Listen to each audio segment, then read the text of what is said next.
જામનગરમાં મહાશિવરાત્રિના પાવન પર્વે મહાદેવ હર મિત્ર મંડળ અને હિન્દુ ઉત્સવ સમિતિ દ્વારા પરંપરાગત રીતે 45મી શિવ શોભાયાત્રાનું ભવ્ય આયોજન કરવામાં આવ્યું હતું।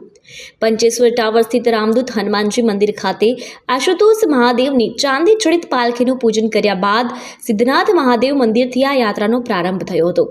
11 કિલો રજત અને સુવર્ણ અલંકારોથી સજ્જ મહાદેવની પાલખી તેમજ વિવિધ સંસ્થાઓના 12 જેટલા ચડિત ફ્લોટ્સ સાથે નીકળેલી આ યાત્રા શહેરના વિવિધ વિસ્તારોમાં ભ્રમણ કરી મોડી રાત્રે ભીડભંજન મહાદેવ મંદિર ખાતે મહાઆરતી સાથે સંપન્ન થઈ હતી।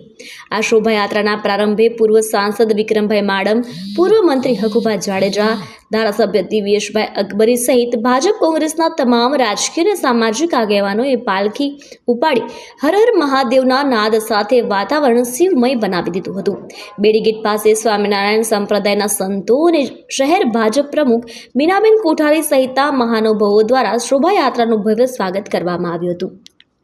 મહાદેવર જામનગરની અંદર 15 તારીખને 2026 રવિવાર હિન્દુ સમિતિ અને મહાદેવ મિત્રો દ્વારા આયોજિત આ 45મી શોભાયાત્રા આજ રોજ જામનગરનું આપણું જે સિદ્ધનાથ મહાદેવનું મંદિર અને નાગેશ્વર મહાદેવના મંદિર પ્રારંભ કરી જામનગરના રાજમાર્ગ ઉપર ફરી અને રાત્રે સમય નથી, શિવરાત્રી છે, તો શિવની રાત્રિ છે અને ત્યાં રાતના સમયે આ શોભાયાત્રાનો વિરામ આપવામાં આવશે।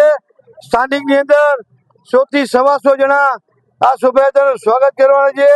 પોતાની શક્તિ મુજબ ભક્તિ તેમજ 12 થી 15 ફ્લોટ સાથે શોભાયાત્રામાં સંગઠનો, જ્ઞાતિજનો તેમજ પોતાના ગ્રુપ સાથે ડીજે સાથે એમાં જોડાણ